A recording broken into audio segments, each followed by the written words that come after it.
810 centimeters in feet? First of all, we need to know the value of 1 centimeter in feet. It's always 1 centimeter equals 0.03280839895 feet.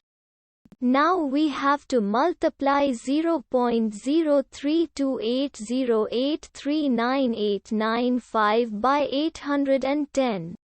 Therefore, 810 centimeters times 0.03280839895 feet equals 26.5748031495 feet. So, in other words, 810 centimeters equals 26.5748031495 feet. We hope you have enjoyed this video. Please like and subscribe to our channel for more videos like this.